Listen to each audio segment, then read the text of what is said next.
కార్యక్రమానికి నాతో పాటు ముఖ్య అతిథులుగా విచ్చేసిన మిత్రులు ఉప ముఖ్యమంత్రి వర్యులు పట్టి విక్రమార్క గారు, సహచార మంత్రివర్గ సభ్యులు, పార్లమెంట్ సభ్యులు, శాసన మండలి సభ్యులు, శాసన సభ్యులు, ప్రభుత్వ ప్రధాన కార్యదర్శి గారు, వివిధ శాఖలకు సంబంధించిన ఉన్నతాధికారులు, అగ్రికల్చర్ యూనివర్సిటీ వైస్ ఛాన్సలర్ అలాస్ దానే గారు, వ్యవసాయ శాఖ కమిషన్ చైర్పర్సన్ పెద్దలు కోదండ రెడ్డి గారు, అదేవిధంగా ప్లానింగ్ కమిషన్ వైస్ చైర్మన్ పెద్దలు ఈ అగ్రికల్చర్ యూనివర్సిటీ పూర్వపు విద్యార్థి డాక్టర్ జి చిన్నారెడ్డి గారు, అదేవిధంగా వేదిక మీద ఉన్న ప్రజాప్రతినిధులు, ఈ ఆడిటోరియంలో ఉన్న రైతాంగ మిత్రులు, 1600 రైతు వేదికలల్లో దాదాపుగా 6,40,000 మంది రైతులు ప్రత్యక్షంగా ఈ రైతు భరోసా పండుగ కార్యక్రమాన్ని ప్రత్యక్షంగా వీక్షిస్తూ ఇందిరమ్మ రాజ్యంలో ప్రజాప్రభుత్వం రైతుని రాజుగా చేయడమే కాదు, వ్యవసాయాన్ని పండుగ చేయాలన్న ఉక్కు సంకల్పంతో చేస్తున్న ప్రయత్నాన్ని ఆశీర్వదించడానికి విచ్చేసిన రైతాంగ సోదరులందరికీ కూడా మనస్ఫూర్తిగా కృతజ్ఞతలు, ధన్యవాదాలు తెలియజేస్తున్నా. మిత్రులారా, మీకందరికీ తెలుసు, ఈ రాష్ట్రంలో, ఈ దేశంలో ఎవరు ప్రజాప్రతినిధిగా ఎన్నిక కావాలన్నా, ఎవరు ప్రభుత్వాన్ని ఏర్పాటు చేయాలన్నా రైతుల యొక్క ఆశీర్వాదము, రైతులు చేయుతను అందించకపోతే ఎవరు అధికార పీఠంలో కూర్చోలేరు అని చెప్పి ఈ వేదిక మీద నేను ఖచ్చితంగా చెప్పదలుచుకున్నా. ఈనాడు ఎవరు ఎమ్మెల్యే అయినా, ఎమ్మెల్యే సంగతి పక్కన పెట్టండి, వార్డు మెంబర్ కావాలన్నా, సర్పంచ్ కావాలన్నా, ఎంపీటీసీ కావాలన్నా, జడ్పీటీసీ కావాలన్నా, జిల్లా పరిషత్తులు గెలవాలన్నా, శాసనసభలో ప్రాతినిధ్యం వహించాలన్నా, పార్లమెంటుకు వెళ్ళాలన్నా, ఏ రాష్ట్రానికి ముఖ్యమంత్రి కావాలన్నా రైతులు అండగా నిలబడాలి. ఆ రైతుల ఆశీర్వాదం ఉన్నప్పుడే మన కుర్చీ పదిలంగా ఉంటుంది అని బలంగా విశ్వసించే మీ సోదరుడు ఈరోజు ఈ వేదిక మీద నుంచి రైతులకు ఉద్దేశించి మాట్లాడుతున్నాడు. మిత్రులారా, ఈనాడు చాలామంది చాలా విషయాలు మాట్లాడుతున్నారు. చాలా విషయాలు మాట్లాడే వాళ్లకు అవకాశాలు రాని వాళ్ళు కాదు. ఆనాడు ఉమ్మడి రాష్ట్రంలో డాక్టర్ వైఎస్ రాజశేఖర రెడ్డి గారి మంత్రివర్గంలో మంత్రులుగా పనిచేసిండ్రు. ఆ తర్వాత తెలంగాణ రాష్ట్రంలో 10 సంవత్సరాలు ప్రభుత్వాన్ని నడిపిన వాళ్ళే ఇవాళ 18 నెలలు తిరగక ముందే ఈ ప్రభుత్వాన్ని నిందిస్తూ, దూషిస్తూ వీధి నాటకాలతోని బయలుదేరింది. ఇవాళ తెలంగాణ రాష్ట్ర రైతాంగాన్ని నేను ఈ వేదిక మీద నుంచి విజ్ఞప్తి చేస్తున్నా. తెలంగాణలో ప్రజాప్రభుత్వం, ఇందిరమ్మ రాజ్యం ఏర్పడ్డ తర్వాత గతంలో రైతు రుణమాఫీ గురించి మీకు తెలుసు. 2014లో ₹1,00,000 రైతు రుణమాఫీ చేస్తా అని మాట ఇచ్చి అధికారంలోకి వచ్చిన తర్వాత 4 విడతలుగా నేను ఇస్తాను, ఇప్పుడు నా దగ్గర నిధులు లేవని ఆనాడు మాట్లాడేది. 4 విడతలలో అసలు కంటే మిత్తి తడిసి మోపెడై నెత్తి మీద అప్పు, చేతిలో చిప్ప వచ్చే పరిస్థితి రైతులకు ఏర్పడ్డది. ఆనాడు తిరిగి 2018లో మళ్ళీ అదే వాగ్దానం ఇచ్చాను, ₹1,00,000 రైతు రుణమాఫీ చేస్తాం. మొదటిసారి తప్పు జరిగింది, రెండవసారి తప్పు జరగకుండా మేము చూసుకుంటాం, ₹1,00,000 రైతు రుణమాఫీ చేస్తామని. 5 సంవత్సరాల తర్వాత వెనక్కి తిరిగి చూస్తే 11,500 రైతు రుణమాఫీ చేస్తే 8,500 కోట్ల రూపాయలు మిత్తికే సరిపోయినాయి. 3,000 చిల్లర మాత్రమే ఆనాడు రైతులకు రుణమాఫీ చేసింది. 2 విడతలుగా మొత్తం లెక్క కడితే 10 సంవత్సరాలు 2 విడతలు ఆనాటి ప్రభుత్వం రైతులకు సరాసరిగా అందించింది 16-17 వేల కోట్ల రూపాయలకు ఎక్కువ ఇవ్వలేదు. కానీ మొదటి సంవత్సరంలోనే ప్రజాప్రభుత్వం మీ ఆశీర్వాదంతో వచ్చిన తర్వాత ఎన్నో ఇబ్బందులు ఉన్నా 10 సంవత్సరాలలో ఆనాడు వాళ్ళు చేసిన విధ్వంసం 100 సంవత్సరాలైనా కోలుకోలేని పరిస్థితికి తెలంగాణ రాష్ట్రాన్ని నెట్టేసింది. ఆనాడు ఫీజు రియంబర్స్మెంట్ కావచ్చు, రైతు రుణమాఫీ కావచ్చు, రైతుల గిట్టుబాటు ధర కావచ్చు, ఏ విషయంలో అయినా ఆనాడు తెలంగాణ రాష్ట్రంలో ఆర్థిక విధ్వంసానికి పాల్పడి తెలంగాణ రాష్ట్రాన్ని దిగజారిన ఆర్థిక వ్యవస్థను ఆనాడు మాకు అందించిండ్రు. అయినా మనోస్థైర్యాన్ని కోల్పోలే. అప్పటి వరకు 4 లక్షల కోట్ల రూపాయలు మాత్రమే అప్పు ఉందని అబద్ధాలు చెప్పి కప్పిపుచ్చి మనం గ్రామాలలో చూసినాం.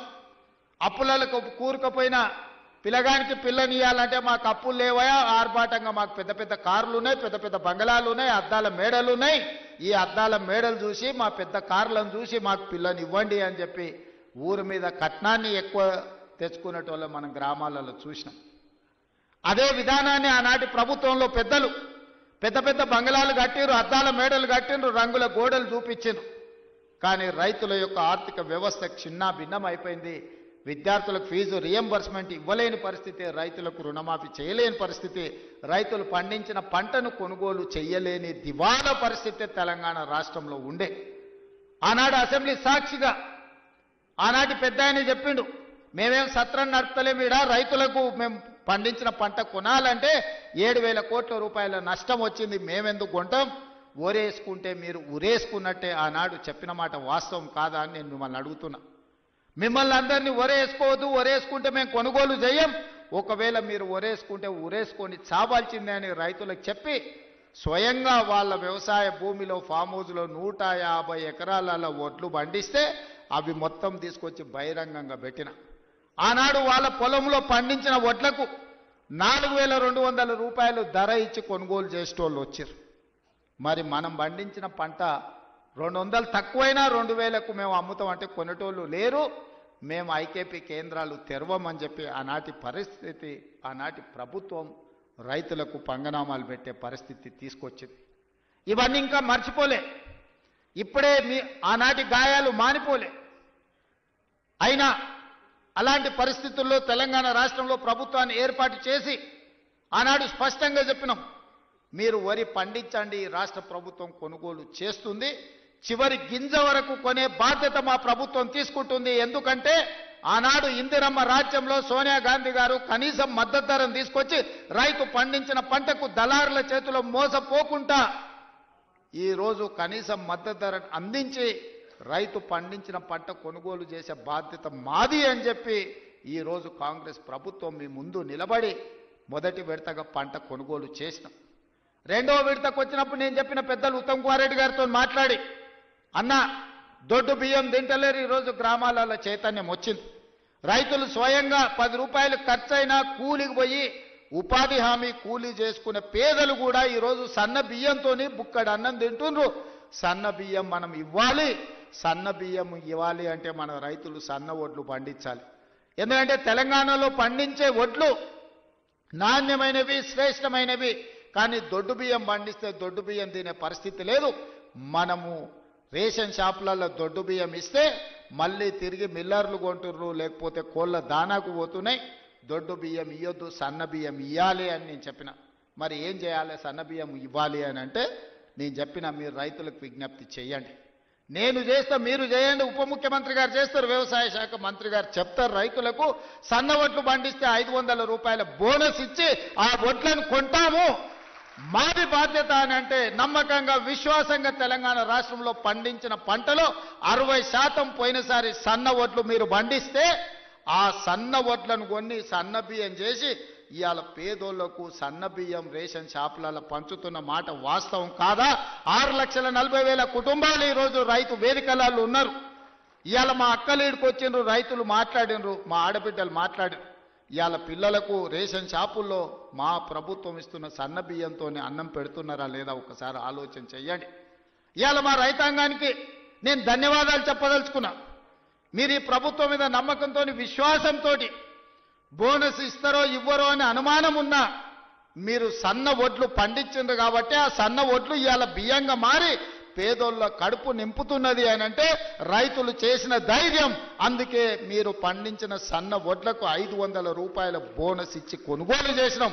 ఇవాళ ధైర్యంగా నిటారుగా నిలబడి తెలంగాణ రాష్ట్రం నెంబర్ 1 వడ్లు పండించడంలో ఒక్క సంవత్సరంలో 2,80,00,000 మెట్రిక్ టన్నుల వడ్లు పండించి దేశంలోనే మొదటి స్థానంలో ఒకనాడు ఆంధ్రప్రదేశ్ పంజాబ్ మొదటి స్థానంలో ఉంటే ఇవాళ తెలంగాణ రాష్ట్రం వరి పండించడంలో మొదటి స్థానంలో ఉంది.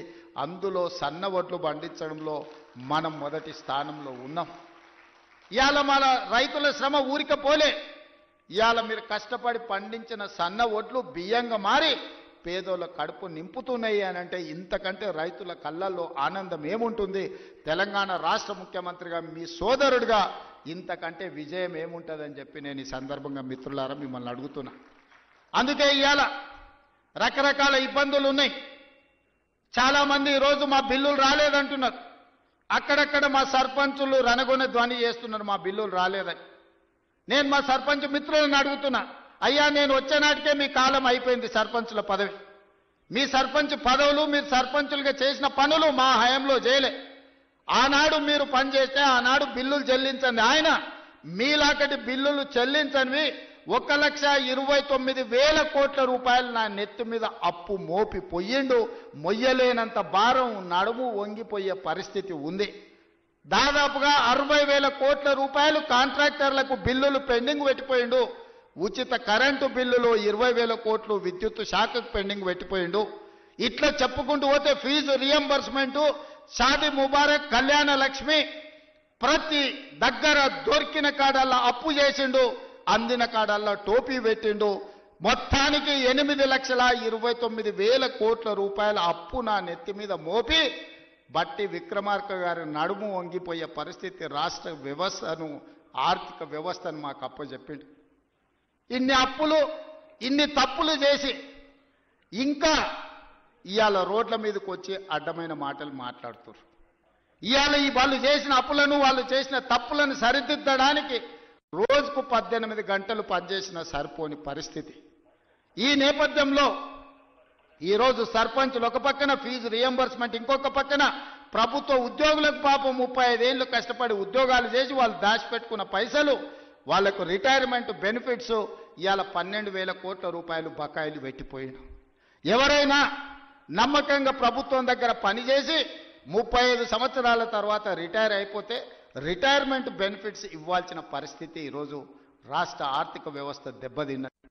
ప్రభుత్వ ఉద్యోగస్తులకు, ఒకప్పుడు ప్రభుత్వ ఉద్యోగస్తులకు మొదటి తారీఖు నాడు రిజర్వ్ బ్యాంకు నుంచి సరాసరి వాళ్ళ ఖాతాల్లోకి జీతాలు వెళ్ళేది. గత ప్రభుత్వంలో విడతల వారీగా ఇన్స్టాల్మెంట్లు జీతాలు ఇవ్వాల్సిన పరిస్థితి నుంచి మొదటి తారీఖు నాడు జీతాలు ఇచ్చే పరిస్థితికి మనం తీసుకొచ్చినాం. ఒక్కొక్కటిగా సరిదిద్దుతున్నాం, ఒక్కొక్క వ్యవస్థను ప్రక్షాళన చేస్తున్నాం. ఈ రోజు ఉన్న కష్టాలకు ప్రభుత్వ ఉద్యోగులకు రిటైర్మెంట్ బెనిఫిట్స్ ఇవ్వాలంటే కష్టంగా ఉంది. విద్యార్థులకు, కాలేజీలకు ఫీజు రియంబర్స్మెంట్ ఇవ్వాలంటే కష్టంగా ఉన్నది. షాదీ ముబారక్, కళ్యాణ లక్ష్మిని అమలు చేయాలంటే కష్టంగా ఉన్నది. ఆ కష్టాలను ఎదుర్కొంటూనే, సరిదిద్దుకుంటూనే ఈనాడు ఈ రైతుల కోసం 9 రోజుల్లో దాదాపుగా 9,000 కోట్ల రూపాయలు ఇవ్వాలి. అగ్రికల్చర్ యూనివర్సిటీలో మీతో కలిసి ఈ రైతులకు వ్యవసాయం దండగ కాదు, వ్యవసాయం పండుగ చెయ్యాలి. వ్యవసాయం అంటే 10 మందికి సాయం చేసే వృత్తి. వాళ్ళు కష్టాలలో ఉండి వాళ్ళు కాలిపోతున్న 10 మంది కడుపు నింపాలని ఏ రైతాంగం కష్టపడుతుందో ఆ రైతాంగానికి రైతు భరోసా పథకం ద్వారా ఈనాడు ప్రారంభించి 9 రోజులు తిరిగే లోపల దాదాపుగా 9,000 కోట్ల రూపాయలు, 1,49,00,000 ఎకరాలకు 70,11,984 మంది రైతులకు రైతు భరోసా పథకం కింద నగదు బదిలీ చేయడానికి ఈరోజు ఇక్కడికి వచ్చిన మిత్రులారా, ఇన్ని కష్టాలున్నా, ఇన్ని నష్టాలు రాష్ట్ర ప్రభుత్వానికి ఉన్నా రైతాంగాన్ని ఆదుకోవాలి. రైతు బాగుంటే రాజ్యం బాగుంటుంది. ఇవాళ రైతు చేతుల నగదు ఉంటే అప్పులోల చేతుల బలి కాకుంటాడు. అప్పులకు, మిత్తీలకు ఇవాళ వెళ్ళి రైతు బలి కాకూడదన్న ఏకైక లక్ష్యంతోనే ఈరోజు ఈ కార్యక్రమాన్ని తీసుకున్నాం.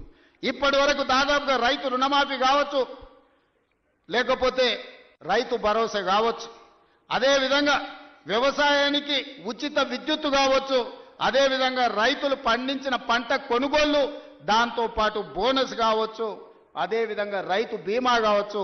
ఈ 18 నెలలల్లా కొనుగోలుతో సహా మొత్తం కలిపితే 1,01,728 కోట్ల రూపాయలు ఖర్చు పెట్టిన రాష్ట్రం తెలంగాణ రాష్ట్రం. ధైర్యంగా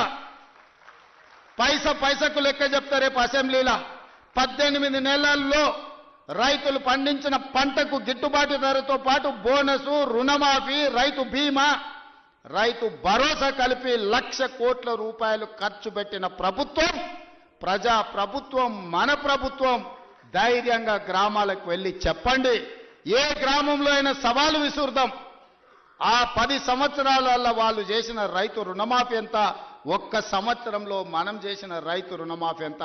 గ్రామ సభలు పెడదాం, గ్రామాలలో చర్చ పెడదాం.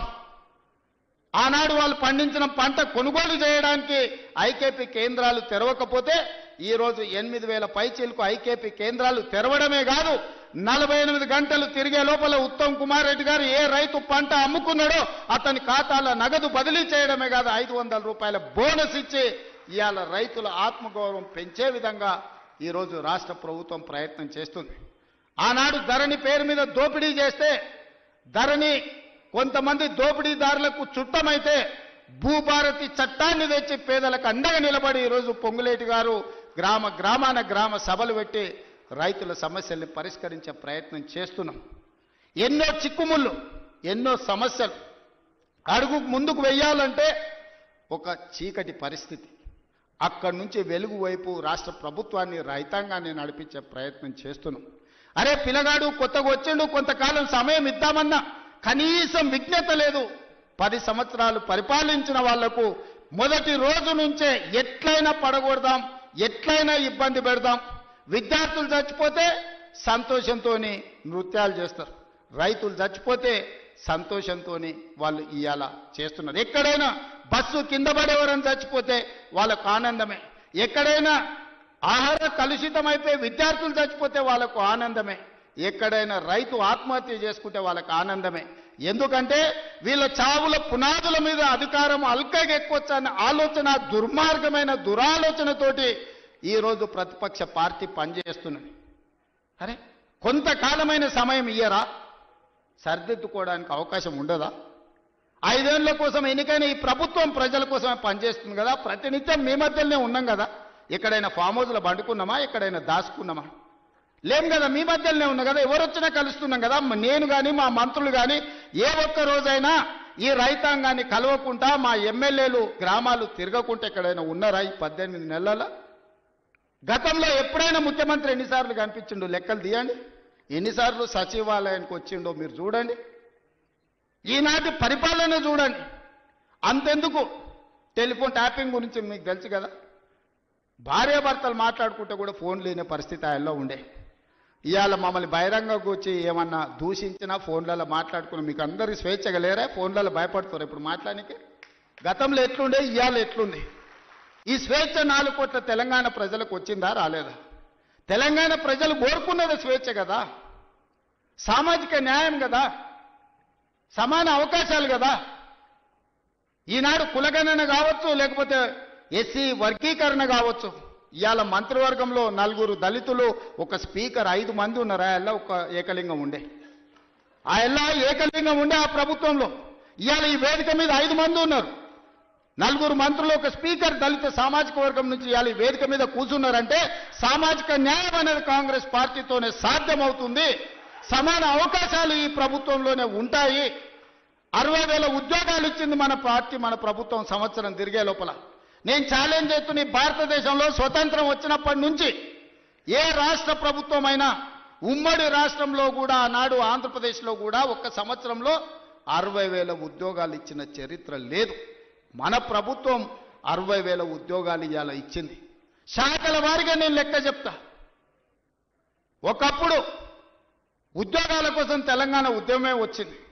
ఒకప్పుడు నోటిఫికేషన్ల కోసం లక్షలాది మంది విద్యార్థులు రోడ్ల మీదకి వచ్చిండ్రు. కానీ మన ప్రభుత్వం వచ్చిన తర్వాత అన్నా నోటిఫికేషన్లు ఎక్కువైతే కొంచెం ఆలస్యం, అన్నీ చదువుకోవాలంటే కష్టమవుతుందా, అశోక్ నగర్లో ధర్నాలు చేసిరు. ఆనాటికి ఈనాటికి ఉన్న తేడాను మీరు గమనించండి. ఆ పిల్లల భవిష్యత్తు కోసమే ఈ ప్రభుత్వం ఉంది. మీరే ఈ దేశ, ఈ రాష్ట్ర భవిష్యత్తు మీకోసమే ఈ ప్రభుత్వం పనిచేస్తుంది. మీ భవిష్యత్తును తీర్చిదిద్దాలన్నదే మా ఆలోచన. మాకేముంటుంది, మేము అన్ని సాధించినాం, మాకు రావాల్సిన అవకాశాలన్నీ మాకు వచ్చినాయి. ఇంకా మేము కొత్తగా సాధించేది ఏం లేదు. మాకు ఆనందాన్ని ఇచ్చేదే మీ భవిష్యత్తు. మిమ్మల్ని తీర్చిదిద్దుతే మేము విజయం సాధించినట్టే. ఇవాళ మీ అందరి కోసం ఈ రైతులు ఈ రైతుల పిల్లలే ఈరోజు వ్యవసాయ శాఖ యూనివర్సిటీలో చదువుకుంటున్నారు. ఇవాళ డాక్టర్లైనా, లాయర్లైనా, ఇంజనీర్లైనా, ఐఏఎస్ ఐపీఎస్లైనా ఈరోజు ఈ రైతుల పిల్లలే ఈరోజు డాక్టర్లు, లాయర్లుగా రాణిస్తారు. ఇవాళ ఐఏఎస్లలో మన వాళ్ళు ఉండాలి, సివిల్ సర్వీసెస్లో ఉండాలని ఢిల్లీకి వెళ్ళి చదువుకుంటున్న విద్యార్థులకు రాజీవ్ గాంధీ గారి పేరు మీద వాళ్ళకు ఆర్థికంగా సాయం అందించాలి. పేదోళ్ళ పిల్లలు ఢిల్లీలో వెళ్ళి చదువుకోవాలంటే కష్టంగా ఉందంటే సివిల్స్కు ప్రిపేర్ అయ్యే వాళ్ళకు 2 లక్షల రూపాయలు చదువుకునే పిల్లలకు ఆర్థిక సాయాన్ని మన ప్రభుత్వం అందించింది. ఎందుకంటే పేదోళ్ళ పిల్లలు ఈ దేశంలో ఐఏఎస్లు, ఐపీఎస్లు, ఐఎఫ్ఎస్లు అయితే ఏ రాష్ట్రంలో అయినా ఉండని, ఏ కేంద్ర ప్రభుత్వంలో అయినా పనిచేయని, పుట్టిన ఊరికి ఏదన్నా చెయ్యాలనే లక్ష్యంతో పనిచేస్తారని ఆ పిల్లల్ని సివిల్ సర్వీసెస్ వైపు మనం ఈరోజు ప్రోత్సహిస్తున్నాం. అందుకే ఈరోజు ప్రతి శాఖను ప్రక్షాళన చేసుకుంటూ వస్తున్నాం. ప్రతి ప్రయత్నం చిన్న చిన్న తప్పులు ఎక్కడైనా దొర్లినా ఎంబడే సరిదిద్దుకొని వాటిని ముందుకు తీసుకెళ్తున్నాం. మిత్రులారా, ఇవాళ తెలంగాణ రాష్ట్ర ప్రజలకు ఇదొక సంతోషకరమైన శుభదినం. 8-9 రోజుల్లో 9,000 కోట్ల రూపాయలు రైతుల ఖాతాలో పడుతున్నాయంటే నిజంగా రైతులు ఎవరి దగ్గర చెయ్యి చాల్చాల్సిన పని లేదు.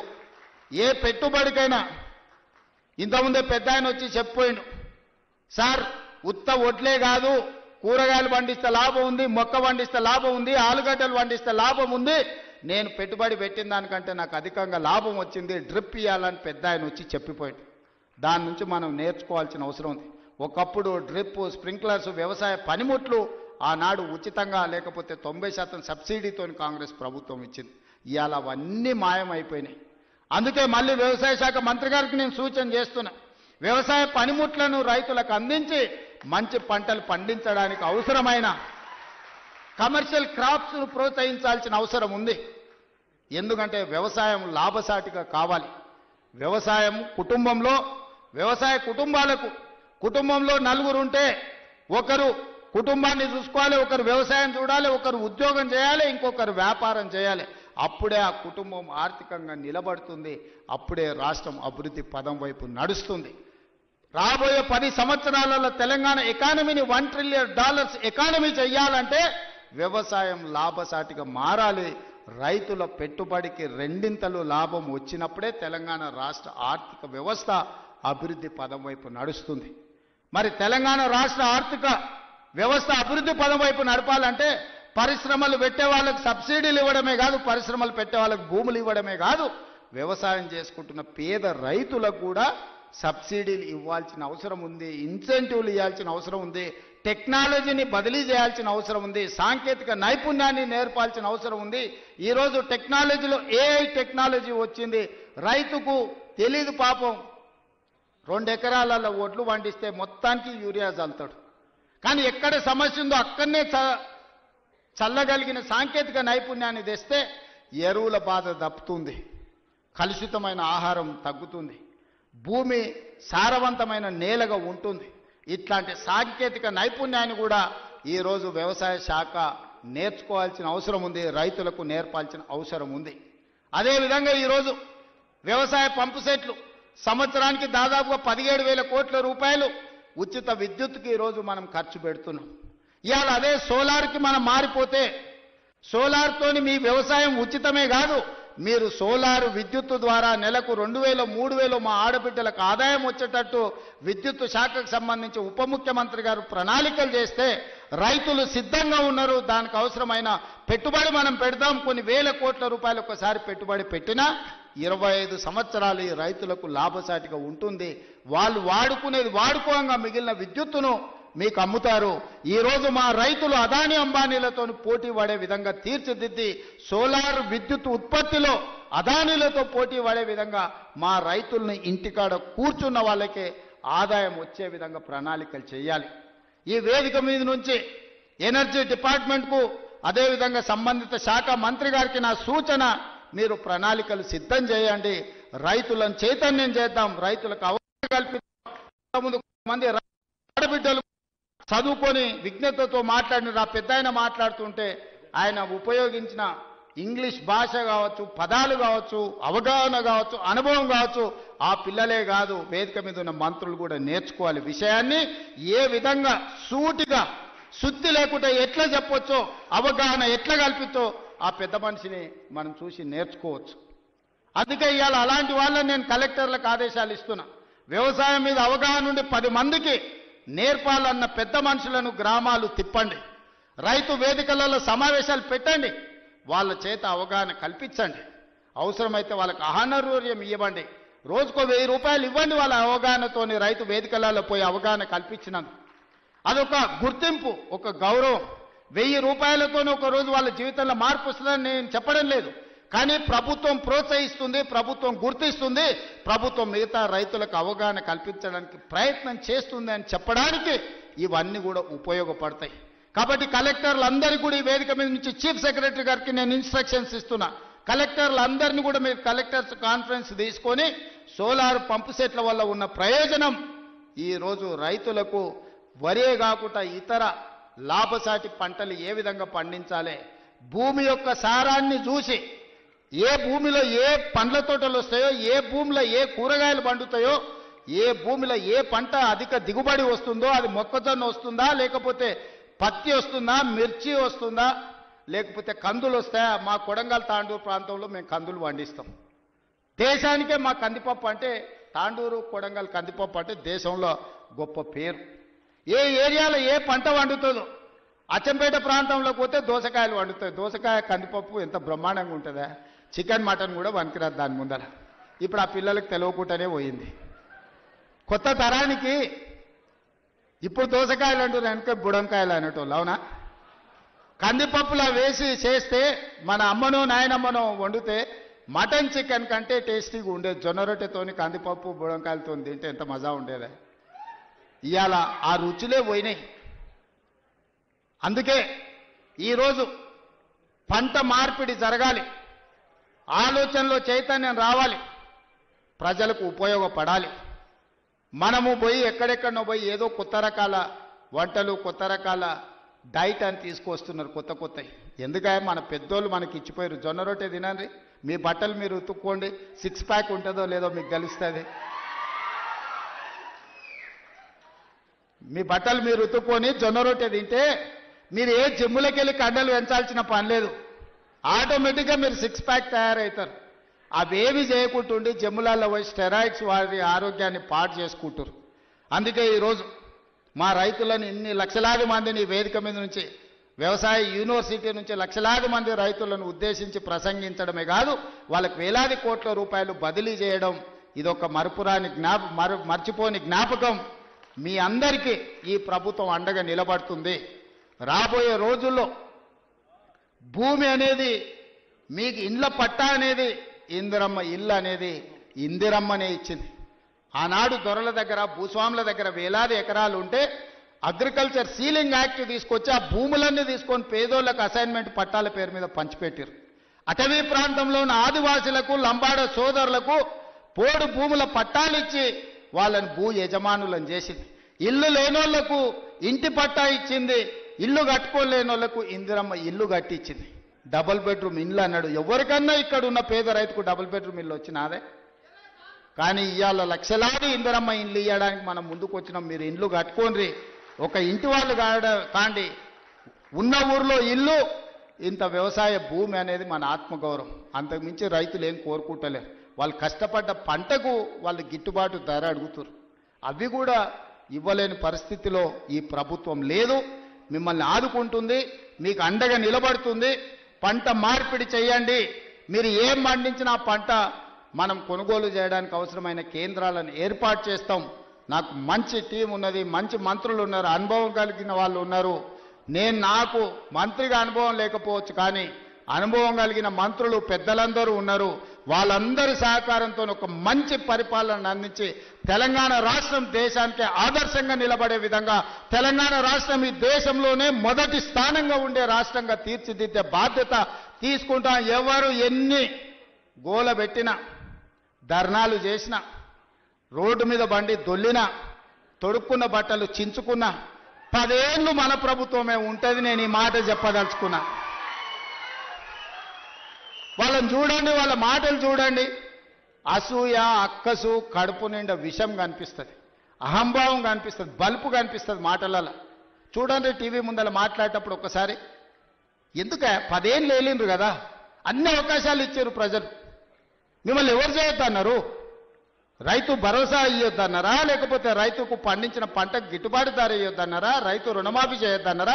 మీ కాలంలో సర్పంచుల బిల్లులు చెల్లించొద్దన్నారా? కాంట్రాక్టుల బిల్లులు చెల్లించొద్దన్నారా? రోడ్లు వేయొద్దన్నారా? చెట్లు పెంచొద్దన్నారా? ఎవరన్నారే?